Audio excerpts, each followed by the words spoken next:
warning, this video will get a bit graphic. Let's just put it out there. It was like, upon all the later challenge where you do, you still dey sick. To yellow. You can't write it on your shirt and say, I'm a sickle cell person now, leave me alone. That day was scary. I have superpowers. Some of my cells are sickled. What is your superpower? Hi guys, welcome back to my channel. My name is Ope, and if you're joining us for the first time, well, I know that you've seen the title already, so yeah, let's get into that. This video is going to be about that. I don't even know how to begin. I just know that I needed to film this video. Judging by the title, I have sickle cell anemia. I've been living with sickle cell anemia for almost 30 years now. I just decided to do this video because I felt like it was time. With the kind of platform I have and the big influence that God has given me, I feel like it's time. I don't need to hide anymore. It's time for me to finally use my voice to not only advocate sickle cell but also create awareness. A lot of people still don't understand what it means to have sickle cell anemia. Some of them don't even know the basic. That the basic being AASS, ASSS, no. Do you understand the basic equation that they taught us in school then? Even the ones that they taught us, I've had situations where I speak to someone and they're like, oh, AS and AS can marry. It's just that it's their last born that will be SS, and I'm just like, wow. You don't mean it. The union of my mom and my dad, I am the firstborn. I am SS. My younger sister is not SS. If you're going by that bubble bum, what do I call it? Mini money and say that AS and AS will marry and then it's the last born. You know when they taught us there, they drew AS here, and then the first A goes to the first A goes to the second, you know. So at the end of the day, on the board, SS was last. But it doesn't work that way genetically. You can have AS and still have your first child being SS. In fact, more than one child can be SS. So if you don't know what sickle cell anemia is and you're just like, what is that? It's a genetic disorder whereby your red blood cells are, instead of it being like a full round ball shape, is in a sickle shape, meaning it looks like a crescent, like, you know, when there's a new moon, that C shape, yeah, the cells look like that. It's been that way. They have a shorter lifespan, so the red blood cells dies quickly, and they also don't move freely the way your round blood cells will move, and they get clogged in your blood vessels basically, and mostly your joints. They lack oxygen, they get clogged, and it causes a lot of pain. A lot, guys. Whew. A lot of pain. I decided to film this video not only to talk about being SS but also talk about being SS living in Lagos, Nigeria. It's a whole new ball game when you're living in a country that your health system works. But when you're living in Nigeria, healthcare is basically for the rich. Let's just put it that way. It is basically for the rich. If you're not rich or you don't have plenty money, girl, apart from even the rich, you don't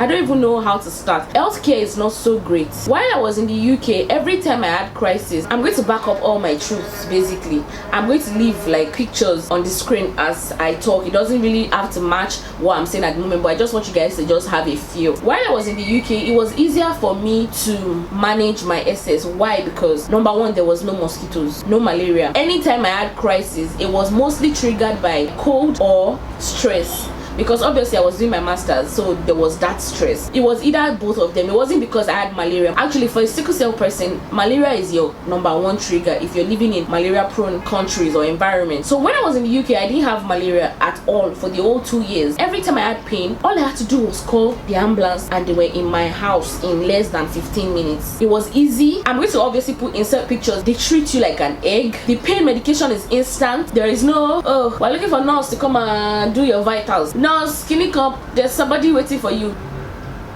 It was instant. Before I knew it, I'm inside the ambulance. Before I knew it's oxygen, before I knew it's pain. There's this even mask thing that they give you, like a gas that's supposed to help you reduce the pain. It was easy. Let me just put it that way. In this place, it takes my doctors at least 10 to 12 tries to find my vein. And I don't mean, guys, I'm going to insert a picture so you guys can have a feel of what I'm saying. It takes them poking me 10 to 12 times to find a vein. On a good day, if I meet my favorite doctor, my good doctor, it takes maybe 2 to 3 or 4 tries. But on a normal day, it takes 10 to 12 tries. Like poke, oh, we didn't find it. Poke, oh, we didn't find this. Poke, oh, there was a vein there but it's no longer there. Poke, oh, your veins are too tiny. several times, and this is me in pain. I'm not just chilling, I'm already in outside pain, and then you're now poking me. But in the UK, it wasn't like that. I'm going to put a picture here and a picture here so you guys can compare. This is my line in the UK, and this is my trial drip line in Nigeria. Can you see the difference is clear when it comes to healthcare? Living with sickle cell anemia in Nigeria is a lot. In fact, let me just say, living with sickle cell anemia in general is a lot. The stigma is on another level, guys. Sorry, I need to switch off this. One of the down parts, I'm always cold. And cold and okay, they don't mix together. The main reason I'm actually recording this video was because of an ordeal or an experience, an ordeal basically that I faced in December 2018. After I came out of that ordeal, I just promised myself, if I had died then, I almost lost my life in December due to sickle cell complications, and if I had died in December, a lot of people wouldn't have known what killed me basically, because I never spoke out about it. It was just there. It was only the closest people to me that knew, a few friends here and there, and you know, I just decided after I left the hospital and I was back on my feet, I'm like, you know what, I need to stop being a coward about this. I need to stop hiding it. I need to be vocal about it. The same way I felt like I needed to talk about my mental health. There are not enough voices, to be honest, when it comes to social media and sickle cell anemia and the whole awareness thing. One of the person that was most vocal about it, about her experience, is late now, God rest her soul. That was Tosin Bokno. And when she died, I felt so bad. I felt so bad, because I was like, God, why did you allow this happen? Like, I felt so bad. I was so scared, and I'm like, this is one person that I knew that was vocal about her experience, about her genotype, and she didn't hide it. She didn't let it hinder her from having a very great life. She was basically a trailblazer. There are so many other people. There are two bloggers. One of them just recently started YouTube. That's Abiola Razak. I went through her page a few days ago, actually 3. Then there's Gaza, I think her name is Precious, and she's also really vocal about her experience. There is one, I think her name is Halimat Mogaji. I don't know if it's Halimat. I don't speak to them personally, but then I know them from social media, and I'm like, okay, these people are vocal about their experiences. There are lots of people that could learn from this, so that is why this video is coming to play. Basically, I have decided that I am not going to keep quiet anymore. I'm going to take you guys on my journey as a sickle cell anemia warrior. Basically, they don't call us patients really, because we are warriors, because we literally fight battles every day. One of the major things that makes living with sickle cell anemia really annoying, not annoying, different, or I can't find the word, bothersome, yes, is the stigma around it. A lot of people don't get it. Most times I feel like I am the only one that gets what I am going through. They can only try. You don't understand it, and this just butchers the points where it says that you don't know what people are going through. If you see me on a normal day, I don't look like a typical sickle cell anemia warrior, right? I don't look like it. I'm fat, I'm chubby. When I slay my face and slay my makeup, I don't look like it. The only thing that will give it off when you meet me are my eyes, basically. The yellow eyes, God of heaven. If I could remove my eyes and like wash it or clean it and put it back, I would. I have so many instances, so many since I was younger, where people just be like, why are your eyes so yellow? In fact, it really affected my self-confidence. I used to just look down. There was a time I wanted to start wearing glasses, just so that there is that barrier between my eyes and the person. The eyes can be very telling. Let's just put it that way. It's something that gives it away. And for a long time, when people ask me, are you SS? I'm like, no, I'm not.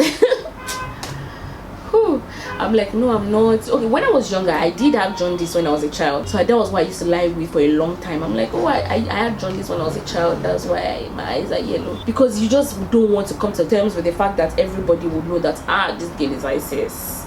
There's just this thing around it. Number one, the fact that from a young child you already know that anybody that is not AA, you should not even think about it to the romantic side.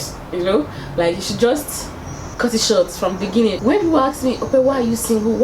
It's funny because I've actually only dated AA guys somehow, some way. Well, at least they told me they were AA. I never went to the hospital to check. God has always somehow, every guy that I liked, well, the ones that I felt like I needed to take it to the next level, was always AA, so that's by the side. But apart from the fact that you already have that burden dangling on you, that you must always, forever till you die, know that AA is the only person that can be your spouse. That's already too much burden. The stigma of this one, if you go and touch her like this now, she'll just fall down and faint, or that you look so sick, or why are you always missing school, why are you always missing work? And when the people are jumping and doing all sorts, I'm like, well, me, I'm tired, I'm sitting down. They're like, Okpe is lazy. You can't write it on your shirt and say, I'm a sickle cell person now, leave me alone. You get, like, it's not funny, guys, but then you know me, I'm always laughing to battle my emotions. You can do a lot of things, a lot. Just cut out physical activities. Don't even think about it, because if you think you're Rambo and you're jumping here, ho, ho, whoa, you meet yourself when the crisis begins. And the thing about crisis pain is that you can't sleep through it except you're sedated. You can just be sleeping, and from your sleep, I promise you, from your sleep, it's not a pain you can sleep through. Let's just put it that way. You know, the way you can be like, oh, my stomach is paining me, let me try and sleep, or I have a headache, let me try and sleep. It cannot work. You are in pain, you are in pain.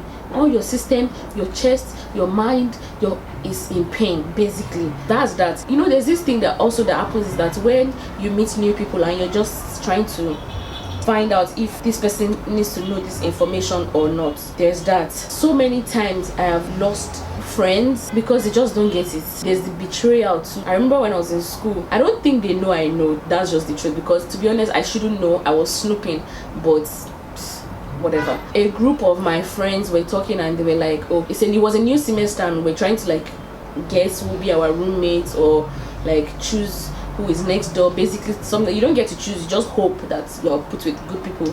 And I was with her phone and I don't know, obviously I was snooping, and I checked her text message and she's like, oh, she does not want to be your best roommate or even next door anymore. In fact, she doesn't want to be on her best floor, because that's when she would now be having crisis in the middle of the night and they'll come and be waking her up, and she would have to go and be waking her sister up and all this kind of long things. I read that text message and I was so hurt. Like, wow, I was so hurt. I'm still friends with them till today. Like, they don't know I know till today, and it's been over 9 years. And I was going to say, you know, when you carry something in your chest and you're just like, ouch. And I was like, on graduation day when I'm going home, I'll just tell them, both of you, bang bang bang. But I never said anything, because I'm just like, you really can't blame them. They are humans. Even my sister complains after several times, like, I'm in pains. It's not something I can. When I'm in pains, I need someone. I have to go and wake someone up. So I didn't blame them when I actually thought about it, but I'm like, they are humans. Last they want to have their good sleep. They don't need me coming to add my problem to it. So I'm just like, oh, whatever. So there's that. Not everybody gets it. Not everybody can be there for you all the time. They're humans. They can only do so much. After a while, people get tired. Oh, it's not me that kill you, but it's not me that afflicted you with problems. So yeah, there's also the whole thing of being a liability. Every time I'm going out, I'm with my drugs. You meet me at an event, you meet me at a party, if I'm not with my drugs, trust me, it's in the car. I have used it before I came down. I would rather be safe than sorry. That being a liability is a big deal. It's one of the reasons why I don't go on trips with friends. I never went to visit any friend. I don't do sleepovers. If it's not work related, I try my best to be at the comfort of my home, or at least someone that I'm familiar with, because that's the only person I can wake up and say, oh, I'm in pains, if it happens. And the thing about this sickle cell crisis is that sometimes it gives you signs, sometimes it doesn't. I can go from being at an event and go to the hospital. For example, what happened in December, I was at the makeup fair in December. You guys remember, I don't know, yeah, the vlog has gone up. You guys remember that I wore the pink dress with the flowery? Yes, I was at that event, and I went from that event to the hospital, to being in an ambulance, to being in ICU. Yes, it literally went from 0 to 100. The way I'm sitting, okay, for example, the time is 2 o'clock now. I started filming this video by, let's say, like 1:30. I go back from church. Today's a Sunday. I go back from church by like 9:30. I started feeling pains. Yes, pains. It was mild though, because I didn't have to like go to the hospital or call anybody. I just used my pain meds. That's for you to know how unpredictable this thing is. I was going to come and film about sickle cell anemia, and the next thing I started having pains, and I'm like, okay, should I sleep? I was just like, okay, if I don't film it today, I'm going to postpone it again, probably even cancel, because I've been postponing since December that it happened, and this is June. So for you to know how long, it took me literally half a year. So I'm like, you know what, I'm just going to do it. So I took my drugs and I came here. The all being a liability thing is part of what I spoke about my friend. People don't understand. You're probably bothering them. The fact that you also always have to play catch up. If I miss school, then I always have to go back and copy notes. I always have to go back and be like, what did they say? What did you do? Being a liability is the one thing that is very, very annoying. The part that I feel the most sad and annoyed about is when I have crisis in the middle of the night. Most times I go to the hospital is always around between 12 to 5 a.m. It's as if my body just says, during the day we don't have pains, we're good, we're fine. And then by 12 a.m. I'll just hear boom, boom, boom, boom, boom. That's the crisis pain waking me up like, hello girl, it's time to be in pain. The thing about it is that it spreads like wildfire. I can start having pains from my finger. It affects your joints and your chest. When it's in your chest, it's very, very, very, very, very, very, very, very, very, very, very dangerous. Let's just put it that way. So every time it's in my chest, I don't risk it at all. Immediately I go to the hospital. If it's on my hand, my leg, it can get really painful. It can start from this shoulder, the next thing your elbow, the next thing your wrist, the next thing your hips. Yes, hips, hip bone. The next thing your hip bone, the next thing your leg, your toenail, your toe joints. Like, and when they ask you in the hospital where is paining, I'm just like, guy, every single joint in my body is hurting. Do you comprehend what I'm saying? And it's another thing when you get to the hospital and they're taking their sweet time, even though they see me rolling on the floor. Yes, sweet time. We need to do your vitals. I'm like, you think this is the time for me to step on the scale and be knowing what I weigh? I don't give a damn about that. Take me to the doctor now. There's another one of them. They have to go and look, because it's always in the middle of the night. The people are not active. Most people are sleeping, so they have to go and wake them up. They go and wake doctor up, go and wake the nurse up, go and wake the receptionist up. Everybody's just scattered up and down. So imagine being in pain and that is happening. You guys, like, it's a lot. You guys just bear with me as I'm talking. My mind is just everywhere. You guys just follow through as I'm talking. I know it can be a bit up and down. One thing that really gets me about being a liability again was the fact that other people have to just step up for you all the time when you're in pain, because you're literally useless. For example, you know that my vlog I did, I was a bridesmaid and I was doing 10 bridesmaids. I don't know if you guys are watching. If not, I'm going to link it up here. You know the wedding, my friend that got married, the designer Evie. Yeah, the morning of our wedding I had crisis. Not even morning, the middle of the night of our wedding I had crisis, and I was the bride's makeup artist and I was a bridesmaid. Okay, so when I got to, I wasn't even one that drove, so there was nothing that was indicating this crisis. I was feeling good. I was ready to do people's makeup the next day. I was in a good state of mind. I was happy, and we got to the hotel. It was just me and her in the hotel. Every other person slept in the house, so it was just me and her because I was doing her makeup, so she just wanted me to be there. And we were about to sleep. I wore my socks, wore my nets, my hair net, and I was on the bed and we were sleeping. We slept at like around 11, and the next thing I knew was around 1 a.m. and this pain started. I checked my luggage and I had forgotten my drugs. I packed my drugs and I put it inside a Ziploc bag. I think I forgot something when I was at home. While I was checking my bag, I removed the Ziploc bag and I did not put it back inside. So there was no painkiller and I was in severe, like the pain went from boom. He didn't even give me, massage. No, there was no time. It was like, wake up, bitch. I know we don't swear. It was like, wake up, girl. The next day I knew I felt so, I was panicking. Before I even woke up, my chest was beating. I was like, God, am I about to spoil someone's wedding day with this madness? Man, I can never forget how I felt that day. I felt so sad. I woke up, I was like, heavy pain. And obviously we're classmates, we're classmates in school, so she understands. She was like, where are your drugs? I'm like, it's not in my bag. And before I knew it, the pain was escalating and escalating and escalating. Okay, let's go. There's an hospital in this estate, and my car was outside.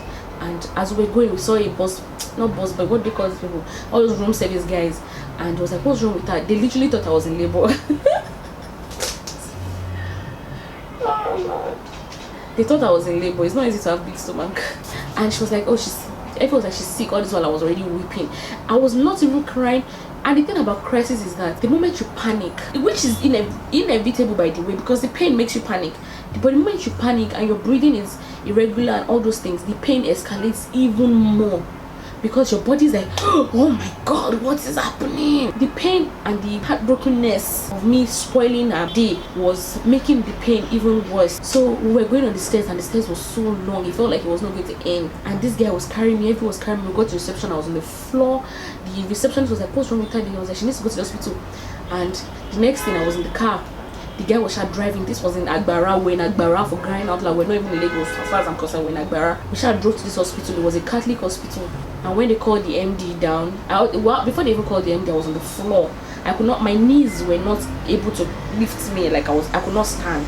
Sitting was a no-no. I was on the floor. The nurse literally injected me. What is covering your nakedness? What? I opened my body right there in front of the receptionist and the boss boy. Who cares? I don't give a damn. The pain was just, give me injection now. Let this pain stop. The nurse was still trying to tell me to cover my body. I was just like, this is not the time.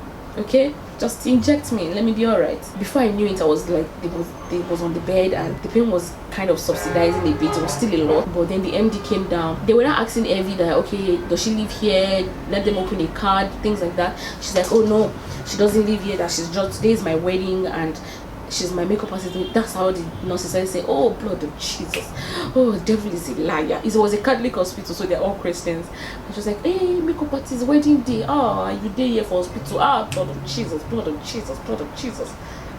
I couldn't even laugh because I was just on the bed. And they now called the MD, and the MD was like, so you remember to carry makeup, you don't remember to carry your drugs. Part of the sensitiveness I'm talking about. And I'm just like, sir, it's not good purpose. Makeup, she have paid me for it. This one, if this is my life, but I don't forget. We're moving on. So she said, okay, give her this, give her that, give her that. All I remembered was I held on to Evie, and I was crying, and I was apologizing. Whew. Yes, here comes the waterworks. And I was apologizing, and she was just like, it's okay, it's fine, just get better, you'll feel better, don't worry. The event starts by 12, just calm down, calm down. And I just held on to her. I was shaking. I was like, God, don't let me spoil someone's wedding day, for crying out loud. All I know is that she was rubbing my back, she was speaking in tongues, she was praying. The receptionist too was praying. 2 doors down, the accountants, I think it was like the cashier, whatever, the receptionist. Anyways, our office was just down, like 2 doors down. I remember her playing this song.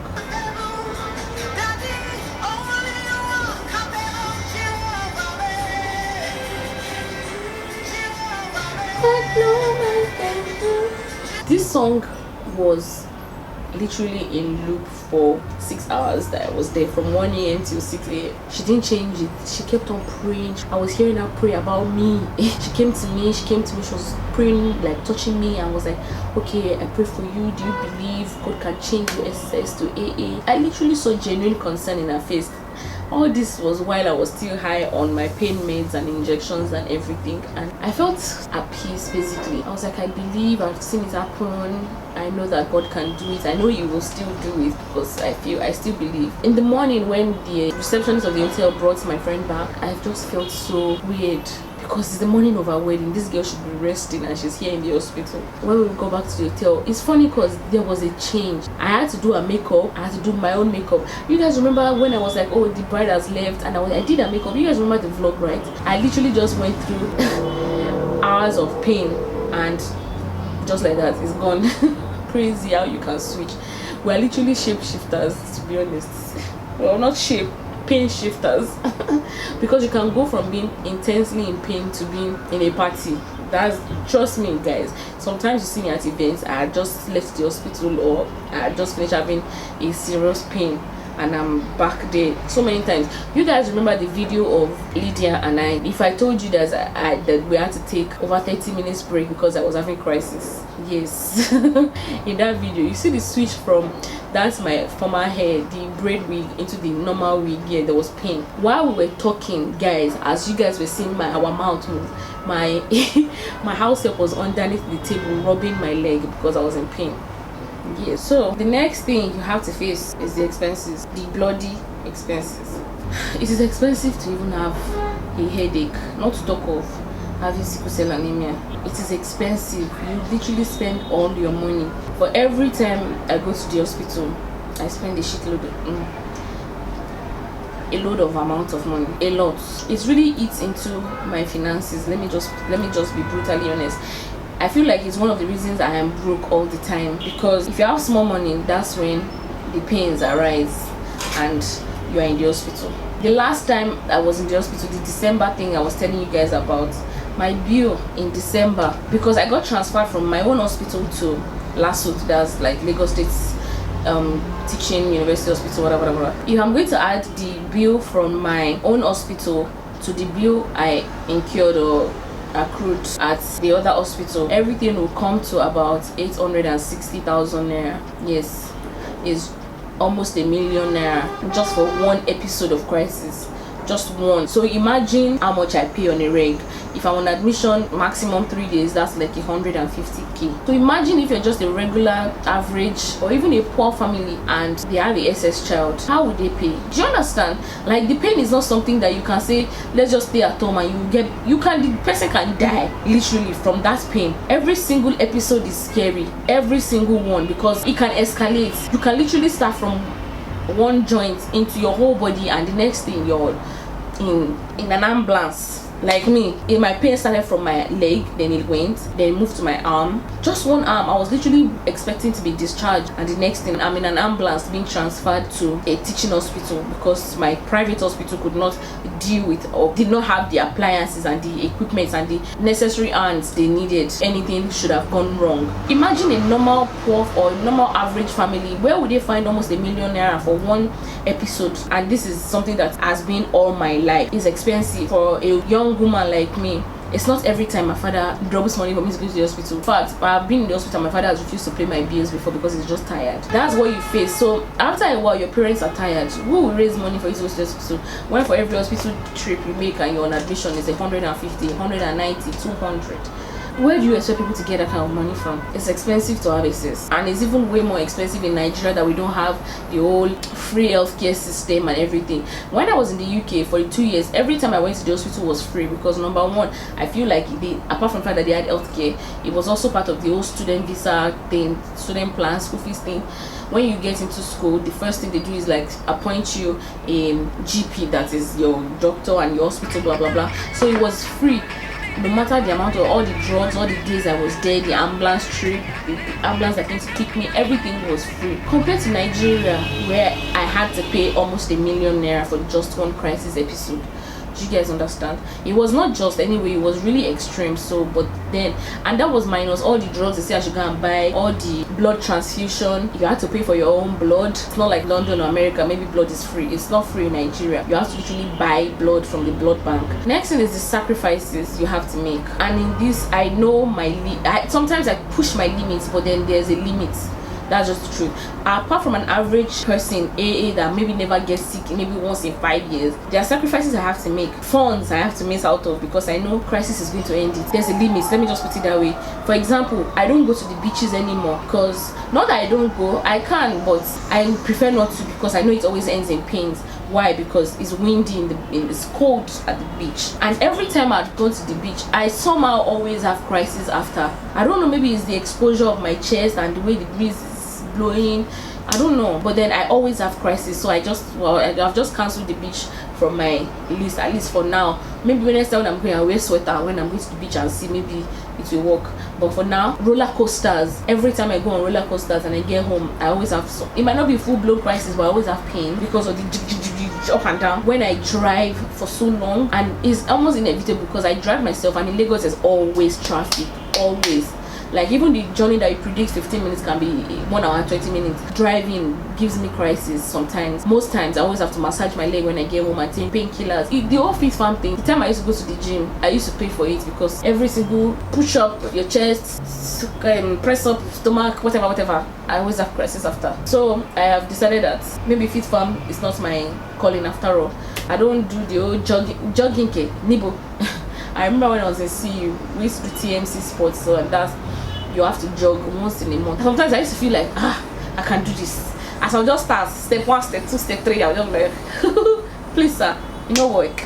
They'll not be like, oh, don't back, we have told you to go and sit down, or nobody's telling you to jog. And the day I didn't meet the usual coordinator, and this girl was like, jog my friend. Once I got halfway like this, my chest, It was the healthcare center bus that came to carry me from the middle jogging and carry me to healthcare, and I was on the floor rolling in pains. So since then they exempted me from sports and everything. I don't do sports, I don't do anything that has to do with vigorous activities or rigorous activities and anything. Don't even count me among. I'm not part, please. Excuse me, please full stop. Even flying in the plane, because of the cramped space, I can't wait to blow so that I'll be in first class and I'll have space to spread my leg. You see that cramped economy part, girl? I'm literally almost always in pains. I always have my pain. In fact, I have aboniki, I have pain reliever drugs, I have pain relief creams. When I'm flying, a serious matter. Things like that. You can't drink cold water, even though I push my limits to that cold water sometimes. When I was in the UK, I always had to wear thermal wear. During winter, it's stupidly cold. I have this bed warmer thing, so it's like a blanket. You spread it on your bed and you plug it, so it makes your bed warm. Then you lay your bed, like your bed sheet on top of it, so it's like your bed is heated. So that was what I was using, and people used to hate coming to my room because my room was always stuffy. There was no AC, obviously. My heater was always on. And to me, that's a normal room. My room is always hot. Every time I try to please somebody, I'm like, okay, honestly, in the middle of the night, I'm like, excuse me, it can't work. It's the major thing that we all go through and probably don't even speak up to our families and friends, and maybe in the hopes not to scare them, is the fear of death. Yes, the fear of death is real. It's already hard being a normal human being and you know that anything can kill you anytime. But then it's also now different when you have sickle cell anemia and you're like, every single episode there's a possibility of you dying from it. It is possible because things escalate very quickly. A simple infection can kill you. I remember when Tosin Bokno died and I was panicking and I was scared, I was so sad, and it was around the time I was really ill, so I went to the hospital and I asked my doctor, I was like, okay, so at what point does sickle cell anemia become life-threatening and deadly? It's like, okay, there's so many instances. There is the organ failure. Yes, due to a lot of things, your organs are working over time, and the amount of painkillers and drugs, they eventually have side effects. Well, you have no choice than to take them. There can be kidney failure, there can be brain failure, there can be liver failure. It's mostly always kidney and liver failure. Then there's a spleen failure. There's a lot of things involved. You can have acute chest syndrome, and that was what I had in December. That is one of the most life-threatening things in an SS, acute chest syndrome crisis. It can be stroke. From too much pain, your brain can shut down, it can give you stroke, and these things can be deadly. So if you go and you're self-medicating and then you have an infection you're not treating, it can trigger this and that. And when she said all those things, and she was like, okay, she needs me to go and take kidney she needs me to go and take kidney and liver function test, and I was like, okay. And when I told my sister, they were so scared, and she was like, okay, she'll follow me, and I did the test, and when I took the results back, she was like, okay, my liver is functioning well, my kidney is fine, everything is fine. Okay, she just needed me to know. The test was expensive. Seeing the specialist was expensive. A lot of things are expensive. There are times when I have to go to the hospital in the middle of the night, and I am just grateful because I have the people at home, like they have drivers at home and their cars. Most times they take me with my car, but then I have a car. That's a big blessing. And I'm like, what of people that don't have a car, people that don't have drivers, they don't even have money or anything, and this person is in crisis. This person the pain can get so much and their brain can shut down from it, and that leads to stroke and that leads to death, basically. And when then I heard that, okay, Tosin Bokno died from sickle cell complications and she was home alone, I was so sad. I was like, God, what kind of pain was she in at that last moment? Like, it was so, I felt so bad. You don't understand. When my doctor told me all those things, I think she told me like around November, and I did the test around November, and then December came and I had crisis. Let's just move to the December thing so that you guys can, I'm sure you guys are. I had malaria. I got treated for malaria, and every time I got treated, I get treated for malaria, somehow after it I always have crisis. I was just getting better. I went for the makeup fair, I was at the event, you guys saw the vlog. My legs started paining me. I think I went to the hospital in the morning, and the doctor was like, oh, okay, we need to, I had crisis overnight. I think the doctor was like, okay, we need to admit you, and I'm like, no, I have an event, I need to go, blah blah. The doctor was like, okay, you can go, but you have to sign undertaking that we told you. And I signed. I'm like, okay, whatever, I'll come back myself, I'll bring myself back if I feel anything. And I was at makeup fair, I danced, I had fun, and around the evening when it was time to go, I started feeling pains in my legs. The pain was getting more and more, so I had my drug in my bag and I took it. It was not getting better, so I think I was with Brega. I was like, okay, I need to go sharp, and I told Joy too that I'm feeling pain and I need to leave, and I took Taxify because I had a lot of makeup with me, so I took Taxify to the house and I dropped my stuff. I changed my outfit, I packed everything I needed for admission because I already knew it was ending in admission. So I packed my laptop, speaker, chargers and things, and I took another Uber back home. I think there was no driver at home then. I took another Uber to the hospital. I told them I needed to get admitted. We fought with my veins for like God knows how long. I was on admission day 1, day 2, day 3. I think it was like around day 4 the pains moved to my hand. I was just there. It was like here, this bone. And it's not, the funny thing is that it's not just your joints. Literally, it's called bone crisis, so it can be any part of your bones, any part. So it was this from here to here, so I was having pains here. It was like, okay, go and do x-ray. They did x-ray. It was nothing wrong with my hand.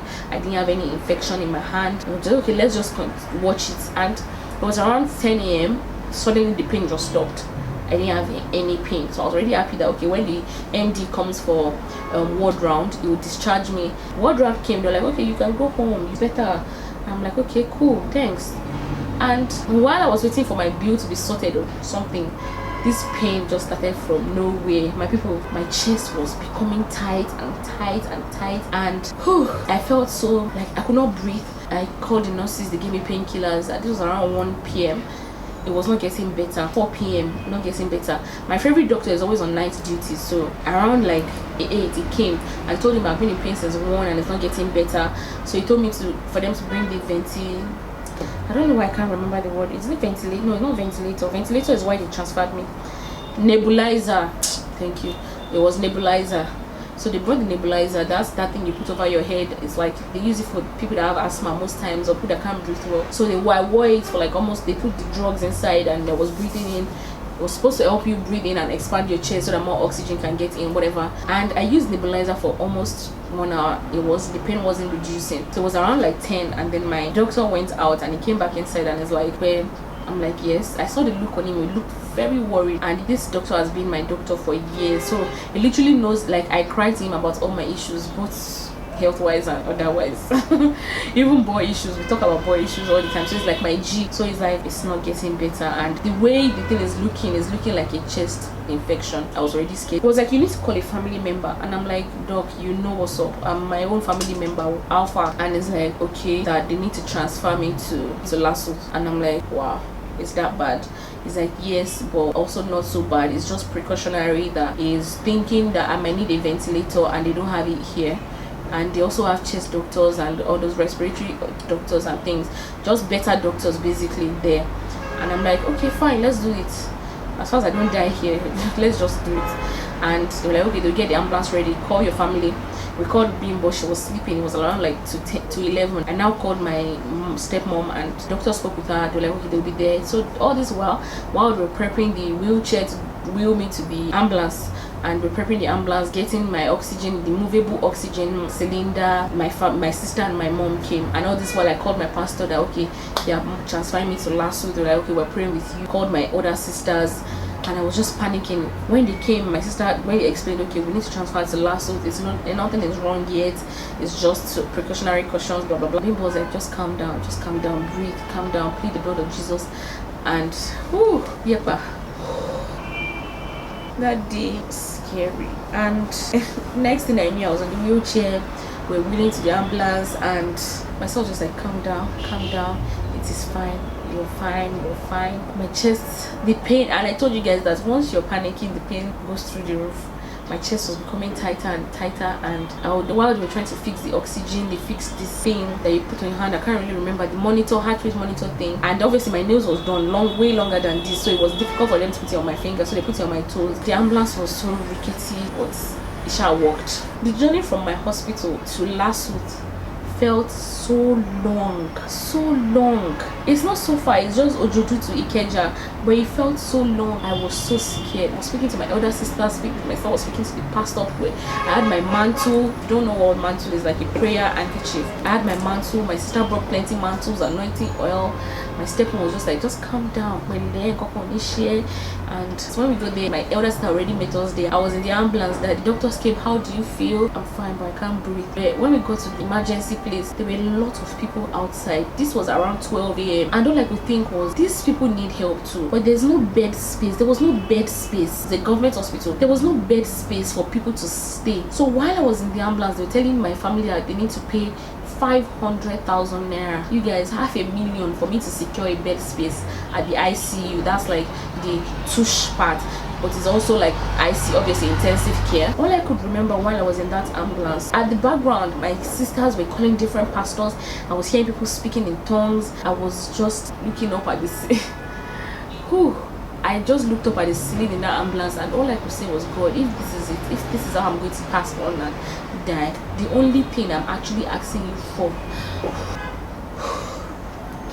the only thing I remember at when I was in that ambulance and I was praying was, God, if this is how I'm going to die, the only thing I'm asking you for is just make my passing very easy for my family and friends. That was the only thing I asked for. Man, I get goosebumps every day I think about that day, because it could have easily gone south. It could have gone downhill. Thank God for God's grace, man. I only thought about my sisters. We don't have a mother, for God's sake. It would be really, we're just 4 of us since Momsy died, and it would be really bad if one of us just suddenly dies. Why are you laughing? It's not funny. And at that moment, I didn't even pray, God, please heal me or anything. I just asked God, please don't let my sisters hurt so much. Yo, that was the only thing I could pray for. And my sister came with the phone and she was talking to the pastor, one pastor, and the pastor was like, okay, you're not going to die, nothing's going to wrong with you, just make a pact with God and let God play his part and blah blah blah. I stayed in that ambulance. This was while we were still figuring out where to keep me. If it was something more serious, I could have died in the ambulance, because they really took their time.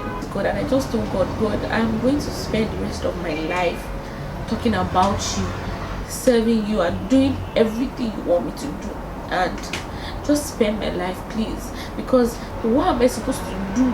Like, I know there's nothing like too young to die, because babies are dying, and I felt so bad. I felt scared, and all this while I could not breathe.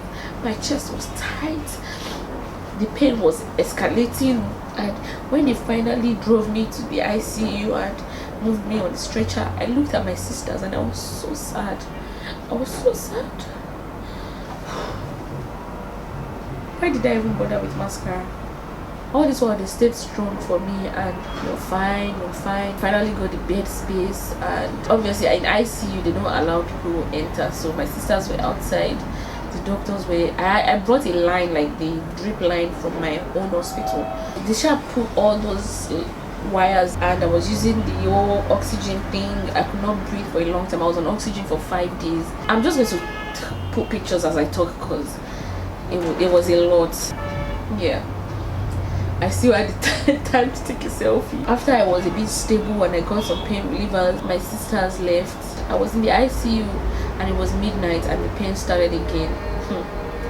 This time it came with full force, like my chest. They gave me morphine, and apparently because of the chest crisis I became allergic to morphine, because every time they injected me with morphine my chest became way tighter than it was. I was literally breathing like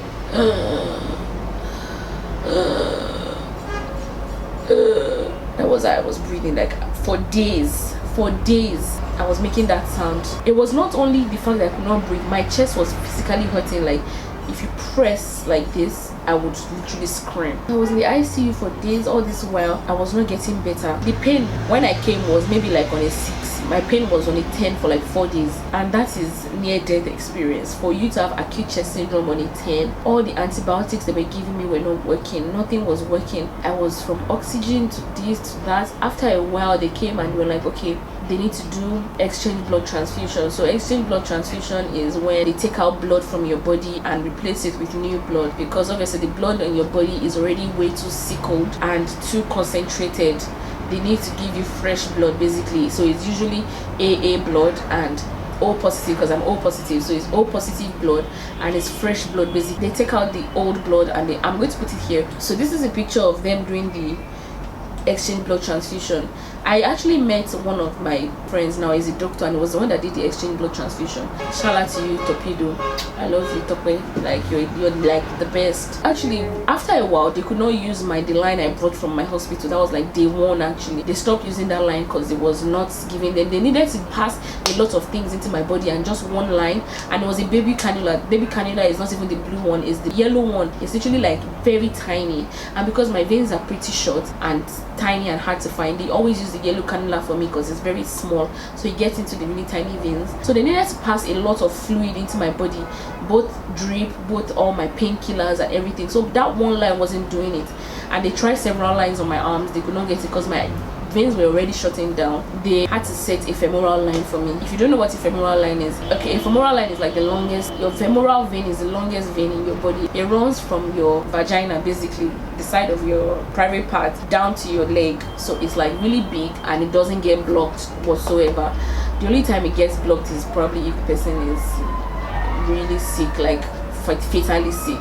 So it doesn't get blocked, and that's what they use for people that are really sick or unconscious. They had to set that line for me, so I had to have a line by my private parts basically, and that was where my drip was going, all my drugs. There was nothing like covering your nakedness at this point, because fam, it's a matter of you either cover your nakedness or you die, my guy. Choose one. So I didn't care about all the doctors, all the people, all the nurses that was saying, I don't give a damn, please just make me feel better, let me leave this place. That was my priority. Doctor was the one to fix the line. Is not hard actually. Now every time I went to see doctor or go to the hospital, because doctor has japa, he has left me in this country, he has moved on to better greener pastures. But every time I had gone to the hospital, I always allowed him to get blood from there, because it's easier than finding my veins. You usually find my vein like 10 to 12 times, but that one is just once. They just tap it and they get the vein from your place. It's sharp and it's, before you know it, you're done, and it's less painful than poking. Okay, so the pain doubled in the middle of the night, and I remember asking the nurse then in the ICU. The ICU was actually, I was the only conscious patient in the ICU. Every other person there was unconscious, for you to know, and there was no mattress. It was literally like all these inflatable beds, and it was so uncomfortable. And the nurse was telling me, that they usually don't get conscious patients, so they use those inflatable beds so that their patients don't get bed sores from being on the bed and they're unconscious for so long. It made sense, but well, I am conscious. Apart from that, so when the chest pain started, and I told the nurse, I'm like, do you mind rubbing my back? That was the wrongest decision, because she just told me, she was like, rub your back, I have things to do, can't you see all my patients? This person is this is, I don't have time to be babying you and rubbing your back. I cried. Oh Lord, Father God, tears. If people could run out of tears, I would have run out of tears that night. I cried so much because the pain was so intense. I'm not going to say I could not even massage my chest, because if I touch it, it was hurting, and it did not allow any of my family members to stay behind. So where do you want me to find the help from? I'm in pain. Your drugs are not doing anything. Oh yeah, call your doctor. They said doctor is on duty upstairs, and I'm like, wow. It was not funny. The first night was the roughest night, and every other day apart from that was pure hell, because different doctors would come. Doctor of head would come, doctor of leg would come, doctor of stomach would come, doctor of chest, doctor of this. All of them still did not know what was wrong. It was much later. It was like day 3 of being on oxygen and not getting better.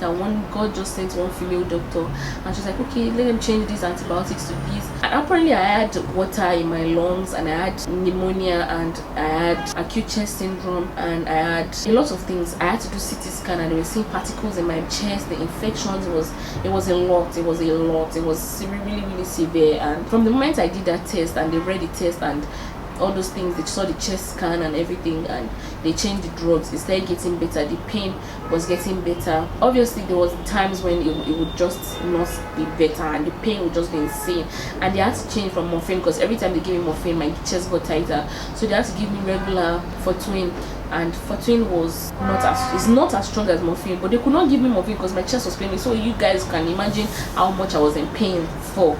The day of these tears, this particular picture, wow, I was in so much pain, and I think one of the nurses triggered my feelings. I don't know what happened. I can't remember, but I know that it was from a nurse. I think I asked her to rub my back or something, because when they rub my back, it relieves my chest. It's just not getting better. I just started crying. And the worst part was that every time I cried, it wasn't the chest pain, and that monitor thing, they put those heart rate thing on my body, the clips thing that monitors your heart rate. It was beeping non-stop, and the doctors were just like, okay, calm down. I'm like, I'm trying, and I'm like taking deep breath, oxygen in my nose, and the pain was not getting better. I was crying. The doctor was like, see, listen to me, if you keep crying, the pain will not stop. Because I could not stop crying because I was in pain. It was like everything was just counterproductive. It was not making any sense. It was horrible. That day was horrible. And the day I also had another pain was, I don't want to mention the brand, but you guys know, okay, obviously if I say it, you guys already know the brand. I had an obligation to a brand, and they had already paid me half of the money, and I could not because I was in the hospital. And this brand owner I even had to send her pictures like, look, I'm getting transfused, I'm sick, I'm in the ICU, I can't really do what you want me to do, blah blah blah. She just came in and she came down on me, and it was not funny that day. And I remember my sister having to call my auntie to call me, tell me to calm down, because I was panicking, I was sad, I was angry, I was scared I let you guys down after I promised.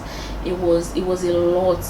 It was a lot, and the brand owner was not understanding, so it was really hurting me, and the pain was now making my pain even worse. And those gadgets on my body and on my heart rate monitor, the oxygen, everything was just beeping, and I could not breathe. I was panicking, my chest was beating. The doctor came to meet me, the nurses came to meet me, like, you can see your heart rate is climbing, right? If it gets to a particular point, your body is going to literally shut down, so you need to calm down. My sisters were screaming at me, okay, please calm down. Well, I was trying my best, but it was not happening, because every time I think about what that woman was saying, today Saturday I had to seize my phone. My auntie had to call lawyers to call the brand. It was just messy. And all this while I was in the ICU sick, my auntie had to give me money to refund the brand their deposit. And it's so sad, because this was a brand that I actually thought very highly of, and they just did not understand me, and maybe they didn't know what I was going through. It was just crazy. And the fact that I almost lost my life in that hospital, if I had died, there was nobody they were going to hold to give them the 50k they paid as deposit. Do you understand? 50,000 naira. It's really not about the brand. I don't really give a shit about whatever. I don't give a damn. But I'm just telling you the kind of things I went through at that hospital. And I had a bride that had already paid me full money. I had to give the work to someone else, because obviously I could not go.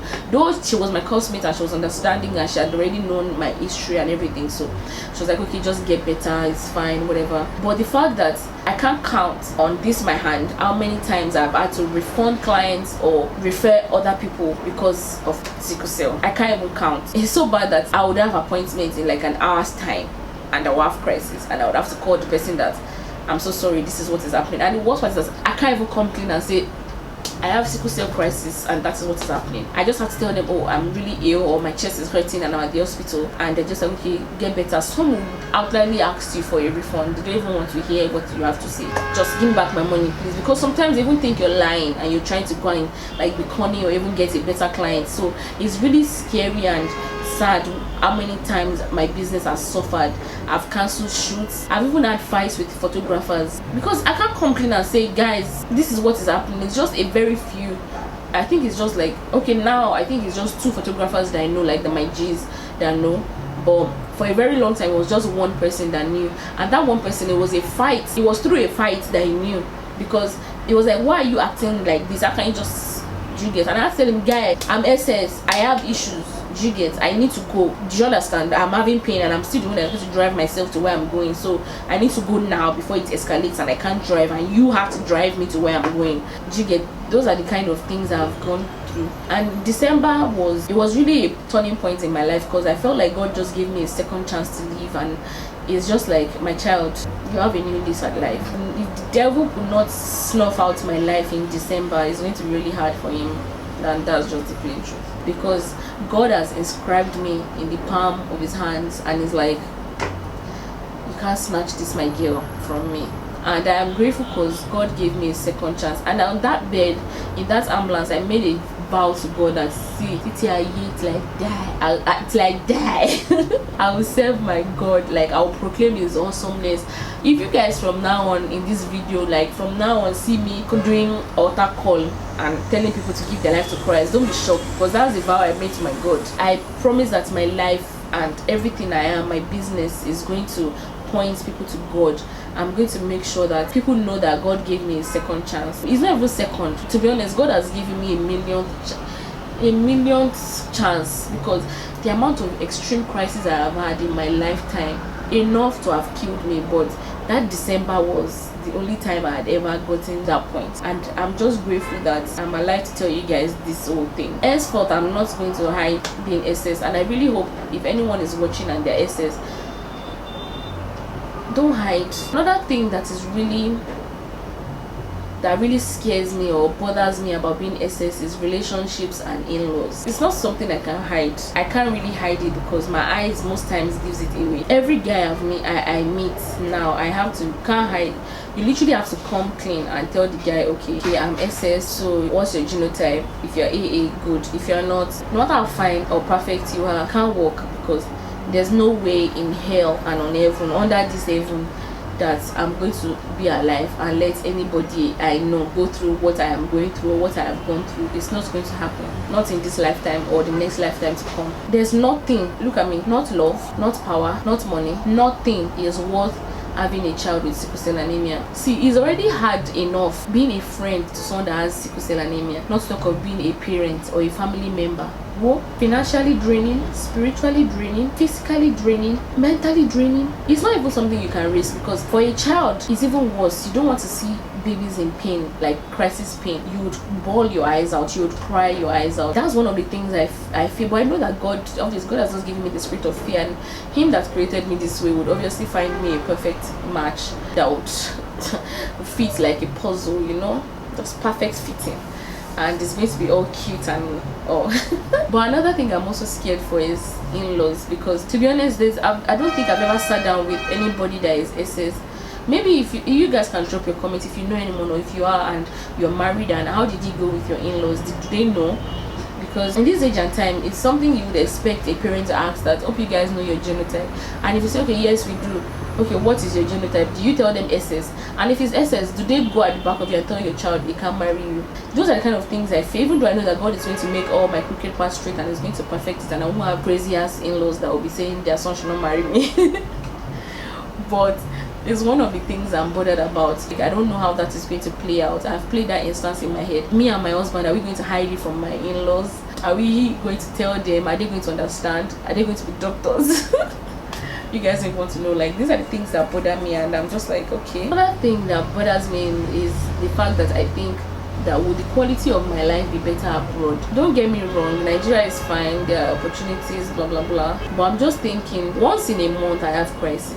Sometimes it's more, and there's some months that goes, like now I didn't get to be on admission, even though I've had crisis this year, but I've not been on admission until last 2 weeks. So I went a whole 5 months without being on admission. I have had crisis though, but it hadn't been so bad that I had to be on admission. What I'm thinking is, I get sick often in Nigeria because everything is stressing me out. My business, thinking, okay, I need to make this business better. Mentally, you guys know I already did a video on my mental health, so that's that. Socially, the fact that people are just annoying. Also, when you think about the fact that you're single, I am single, and I have to keep all my bag and baggages to myself, that's that. All these factors are stressing me. But then what I'm saying is that the healthcare is better. There's no malaria. The chances of getting sick off of malaria, which is like every week in Nigeria, be cut drastically off, and that's already way better. If I don't have to deal with malaria and stress, it's way better. My health is going to be way better. Eventually, if you guys see me moving to the Obodo, wherever,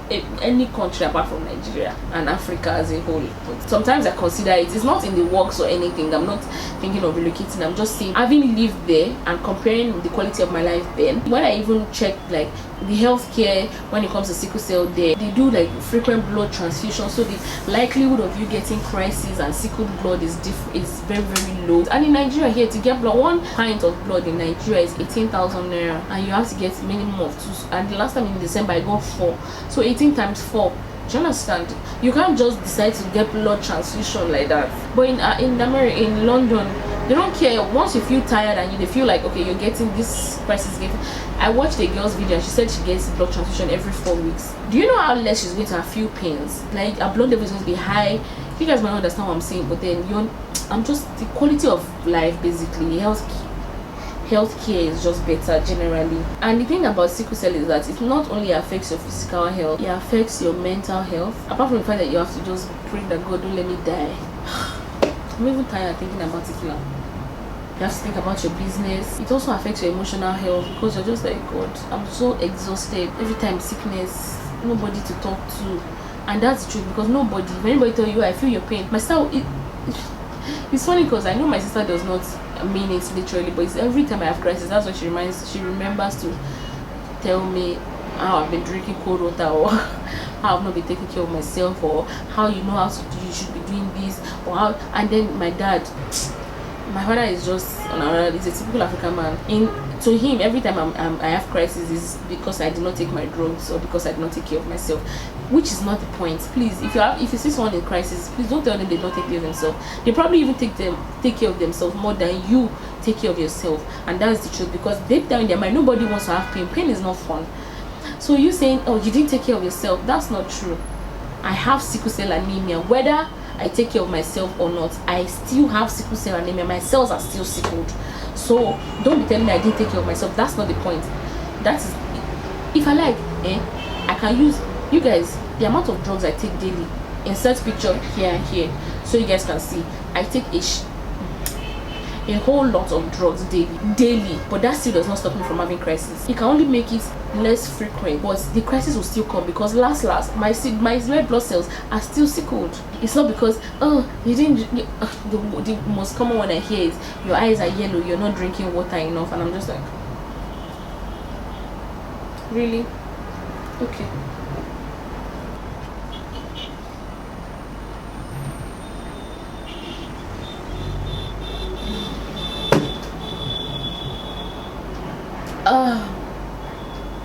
Is water enough now? I think I should drink more. I'm literally always with a bottle of water. You saw me carry it from here now. Always. So it's not me not drinking water that is the point. It's just my life, basically. I'm sure this video is just higgy haga, isma plasma, but you guys get my point. Worst thing that sickle cell affects is your financial health, and that's the truth. Guys, I'll be extremely frank with you guys. I am low-key always broke because I spend a lot on my health, and that's the truth. I can make money now. For example, I get a client and I make 15,000 naira. Best believe that's when crisis will happen. I can't. It's almost like my body knows when I have money. I'm telling you, it's exactly then. The next thing, crisis will wake you up in the middle of the night. My father, you can't call him for money. Even in fact, before my father will give you money for hospital. The man is like, you are an adult, you are working, my girl, go and take care of yourself. You get it? Well, that's exactly when my body will tell you that it's time to go to the hospital. Apart from that, even when my body cooperates and I'm maybe not in the hospital, that's probably when I run out of drugs and I'm like, okay, I need to buy this drug. And my drugs are not cheap. They're not cheap at all.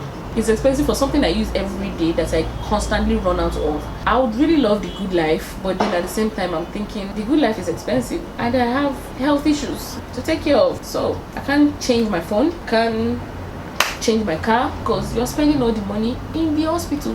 I remember one time I went to the hospital to get treated and the cashier was telling me about how I have an outstanding bill, blah blah blah. She was like, okay, come to the back and come and see. And I saw my portal in the hospital and I saw the amount I have paid, because like all your previous money showed like a total, like a huge, and I almost screamed. I'm like, this is the amount I have given you guys. Not giving, obviously, because I'm getting healthcare in return, but this is the amount I have paid you guys. I would have bought a piece of land. I would have bought a new car. You mean this is the amount I have paid this hospital? God damn it. You know, when you get sudden realization, that day really shook me to my core, and I'm like, wow. There are people that don't deal with this and they have this money in their bank accounts or probably using it for something well. When people are like, oh, you need to travel more, I'm just like, okay. But yeah, I got to pay Royal Hospital. I got to pay them. So which one am I used to travel? Because the next thing, I have crisis. I need to go and get health here. Yeah, my financial health is really in a place of isma plasma. Sickle cell anemia is not cheap at all. especially if you're in Nigeria, that you have to pay for everything. You pay to consult the doctor, then the doctor will tell you that, oh, I'm just a general doctor, you need to see your specialist. And then my specialist will tell me, oh, you need to see a hematologist. So I see a hematologist. That hematologist is a blood doctor. So I see a hematologist every 3 months, and his consultation fee is not cheap. And every 3 months he still deems it fit to write prescription that you have to go and buy, which is not cheap. I remember him, the last time I saw him, he wrote me a prescription. I entered the pharmacy and I gave them, okay, this is my prescription, and they called the price, and I just collected the prescription back, kept in my bag, and went home. Till today I've not bought the drugs, because where will I find the money to buy such? It's a lot. Then it's funny because then it almost feels like you're not working, because even when you get clients, you're sick and you have to refund them their money. The times I do get to work, I pray to God that God would allow me to enjoy my money in good health, and I don't have to spend all my resources on ill health, because it's really, really frustrating. Because when you see people doing things with their money, moving studios, moving to a bigger place, and you're just like, I don't even have money, I can't even afford to do this. I'm working really hard, as you guys know, and you spend everything in the hospital. It's really, really frustrating, you know. Yeah, actually used to pray or wish for when I was younger was that I had the superpower to transfer pain, because people was like, just be strong, calm down. So people would say, it's not that deep, just breathe. Breathe is even okay, just calm down. My sister was saying, plead the blood of Jesus. I'm like, breathe, I can't even breathe. You want me to plead the blood of Jesus? I can plead the blood of Jesus in my mind. There are times when I speak in tongues and I'm like out of breath because my chest is hurting, my joints are hurting. The only thing I can even say is I can only make sounds. So you telling me to plead the blood of Jesus is me exerting so much energy that I'd rather just keep, because I'm in pains. I'm like, God, I wish I could transfer pains. Like, I wish I could just hold this bottle now and all my pain will just move, and the person can just have a glimpse of how I'm feeling. Maybe they will not say, oh, God, when I was younger it was really tough. Doing that thing, it was tough, guy. At least now I know the people that, you know, there are sometimes when you're when I'm on admission as an SS person, that's when your lonely times come to play the most. As much as time when I was in the UK, I actually used to get surrounded by a lot of friends when I was sick. Cute pictures and it was fun. But moving back to Nigeria, when everybody's scattered and moving on with their life, people are trying to hustle. Nobody has time to come and sit with you. Before, when I was younger, my sister used to sleep in the hospital. My mom would say that I was ill. They would sleep in the hospital. They would bring food morning and night. No, as time went by, everybody became tired. Nobody had time to come and sit with me in the hospital. There are even times when I go through a whole admission period and nobody comes to see me in the hospital. I'm not holding it against them, obviously. People have lives. People are tired. That's when you go through your solitude the most. That's when you're alone the most. I was watching a girl talk about, like, she vlogged her whole crisis experience, and she was in the hospital and she was like, she's so lonely, and this is why she doesn't have friends, because she feels like they don't come to see her in the hospital. And I'm like, girl, you're preaching to the choir. I can't wait till I grow older and maybe get married, or even just be in a relationship and I'm part of the person's priority, you know. I'm sure that would be nice, because not being a priority can really suck. I went from getting food from home during admission to eating hospital food. Okay, you always laugh at things that are not funny. But yeah, I've said everything. If you guys have anything to add, you guys can just drop it. My advice to anyone that has SS or that has any family member dealing with sickle cell anemia is, I'm going to divide it into two. If you have sickle cell anemia, just stay hydrated. Don't let your mental health deteriorate. Surround yourself with happy things and happy people. Like me now, no matter how sad and sick I am, once I eat and watch a movie, I'm fine. It would be nice to have someone really genuinely care about you. I know my family members care about me because my sisters are like my OG. I can't even trade them for the world. I love my sisters. Die. I would give my kidney if it was a full kidney. I'll give my kidney, if not that I need it, I seriously need it. But you guys get what I mean. Figuratively, I would literally go to the ends of the earth for my sisters, and I'm so grateful for all the friends that stay with me when I have crises. And just surround yourself with happy people that actually genuinely care about you, people that don't see you as liability, because Yeah, you don't want to feel like that. Be happy. Don't let SS hinder you, man. If I don't open my mouth and tell you I have sickle cell anemia, you can't tell me anything. Like, I go for all my dreams and I go hard. And the thing God has really blessed us with as sickle cell anemia is that God has really helped us to make up for our physical lack of strength with our mental strength, let me put it that way, or intelligence. I've never met a dull lad that is SS, never. All SS people are creatives, they are brilliant, they are beautiful, they are strong women and men, and they're just this creativity that God has given us. I remember my dad used to tell me, even though I cannot do physical things, but she's very brilliant. And it's funny because that's very true. I feel like our mental prowess really makes up for a lot of things that we can't do physically. I don't think I've ever met any SS that is just lacking behind. Even if you miss school and everything, we catch up quickly. Creatively, they're like top people that are SS, and they're like enjoying life and making money and just being there creatively. You get, like, I know some SS people that are like really brilliant minds. Like I mentioned some of them earlier. I went through their pages. I'm like, these ladies they're killing it. They're balling. They're beautiful. Shout out to them. I'll mention them again. I know just 3 people on my mind right now. I know there's one other girl, but I don't remember her name. I know Timmy too. Timmy, I think Timmy is the owner of Crimson Bow. I think so. But there's so many organizations that also help with SS. Like if you're feeling down, there was a WhatsApp group for them. I was in one WhatsApp group, but it was a bit too much for me, so I left. But yeah, Timmy, she's stunning, she's beautiful, she's brilliant. There's Halima Magaji. I don't talk to this girl, like I just admire her from far. Because she's beautiful. I think I'm going to add their pictures. I know Presh Gaza. Fresh is even like just amazing. And there is Abiola Razak. I really love to film with these people. So one day, hopefully, I get to like speak to them and film with them, and you guys we can just all talk and share our perspective and how to like build a community. Basically, those are the kind of challenges we go through as a sickle cell person, and even worse as a Nigerian. So it's really hard. And if you're someone that is a friend or knows someone dealing with SS, please don't be a shitty person. Don't be a shitty person. Don't be a shitty person. Be a nice person, because they're already going through a lot. See guys, I'll share his story with you. I'm cool with him now. Then it was something that really hurt me, and he didn't say it out of a malicious place because he didn't have the knowledge then. Because later when I told him that, you know, what you said that day really hurts me, this was like almost a year after, and it really hurt me because I have sickle cell anemia. Okay, so I was shooting, and it was during the Lilia challenge that time. I don't know if you guys know Lilia challenge is what Pastor Nathaniel does online. Like he goes live and we all pray together and worship and everything. So I think it was the first Hallelujah challenge, and we were all talking about it. I was doing makeup on a model. We were talking about Hallelujah challenge, about how it's not a big deal, why are they doing it. He was just passing his opinions. You know, opinions were just flying up and down as per bands that everybody was just talking. And I was like, me, I like it, and I'm doing it, and I'm praying, and people are getting their miracles. And this guy was like, upon all the Hallelujah challenge where they do, you still get sick. No, his exact words was, upon all the Hallelujah challenge that you're doing, you're still always sick.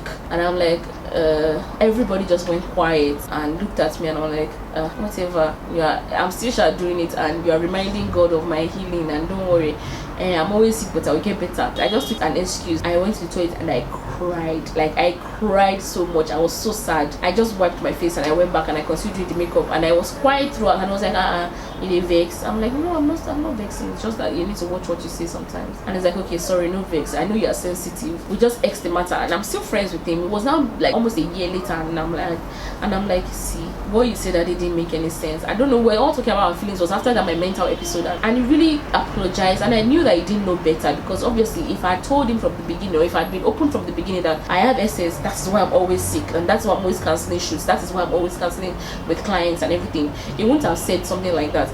So what I'm literally trying to tell you is that if you're someone that, if you come in contact with someone that has SS, please don't just mescafo, don't just say rubbish.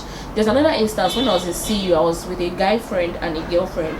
So we're all going, and this guy was walking towards us. I was quiet. I don't know him. I don't talk to him. I just see him around in school. And he walked up to my guy friend, and he just acted like I was not there, looking at me, and he just turned I was standing right there, and he just turned to my guy friend. I was like, why is her eyes yellow? And I'm just like, and my guy friend, I think my guy friend knew, and he was just like, huh? And I was like, she's right here. You can ask her. You don't need to be talking to someone while I'm right here. And it's like, why are your eyes yellow? And I'm like, and I walked off. Like, are you mad? I don't know you. We've never spoken. You can't even say hi or good afternoon or what's up. The first thing you're saying is, why are your eyes yellow? Why is your mouth leaking like cow shit? Are you mad? Are you stupid? You don't just go around saying things like that. That's just to tell you the little things that we go through. There's so many other instances I cannot even start telling you guys. A lot. Like, for example, my friends that didn't want to share room, friends, even though we're good now, and I don't want to hold anything against anybody, but that didn't want to share a room with me because they felt like I would always be sick and I would always interrupt their sleep and their whole life. You know, there are things like that. So just generally don't be a shitty person. Just be kind. I had an SS friend. She's way older than me, and she has a set of twins. She said she gave birth to twins without CS, and she was like, all her life she has been SS, right? And she has gone through crisis pain, but she has never, like, the pain of giving birth does not compare. She gave birth to 2 children at the same time. Naturally, does not compare to the pain of having sickle cell anemia. I don't have a child yet, and I don't know how it feels. So I know labor is really bad, very bad, like for some people. But this woman swore that she has gone through worse pain crisis, bone crisis, chest crisis than giving birth. So giving birth to 2 children to her was a walk in the park. So imagine people having that kind of pain at least once a month, and you're just being a generally shitty person to them. It's just horrible. So please educate yourself. There are 1,001 videos online that you can educate yourself about sickle cell anemia, so you know what to do when they have crisis. You know how to provide help, provide fun, provide support. Just be there and be a nice person generally. Please, I beg you, don't be a horrible person. Don't tell them you're not drinking water. Even if they're not drinking water, just like, baby, are you stressed? Your eyes are a bit yellow. Do you want to take some days off? Do you want to rest? Are you resting? Are you eating properly? Do it genuinely. Don't be like, I'm trying to yellow. I sound like my sister. My sister genuinely can be savage sometimes. Your eyes are yellow. You better go and use your drug and drink water. When you see people always sick, don't ask them, why are you always sick? Except if you're asking genuinely, like, and don't ask like a foolish person. Ask like someone that has sense. Like, babes, I see that your health, do you have something to tell me? How can I be of help? Do you get? Don't just open your mouth like shit and say that's why you're always sick, or why your eyes yellow, or things like that. Even though I'm good with this guy now and we're friends now, like really good friends, but at that moment in time, if I was not in a good place mentally, it could have triggered something in me and I would have probably killed myself because I was hurt. You know, I'm always praying to God. I'm joining Hallelujah Challenge. One of my prayer points is that God should heal me. You know, I've seen it happen. I've seen God change SS to AA. So you see me holding on to God, and you're not telling me that upon all the prayer you still be sick. That's like saying God has not answered you and you're still holding on to God. Are you mad? You shouldn't be saying things like that. It's really hurtful. Make sure that people don't, if they already feel physical pain, make sure they don't feel more emotional pain. Just be a nice person. I can't say it enough. Be a nice person. When you see someone in pain, ask them, where's your drugs? How can I help you? Hot water bottle really help. Do you want hot water? Do you need this? Do you need that? Can I get you to the hospital? Those are the kind of questions you should be asking, not stupid questions, please. Let's all behave ourselves. I beg you in Jesus' name. It's a lot to deal with, and that's just the truth. But another thing is that I have superpowers that people don't have. You don't have sickle cell. Yo, bars. So guys, if you have any other things, please leave a comment. You guys should just pray for me. You know, I've had times when I'm editing from the hospital, guys, just to bring you guys content.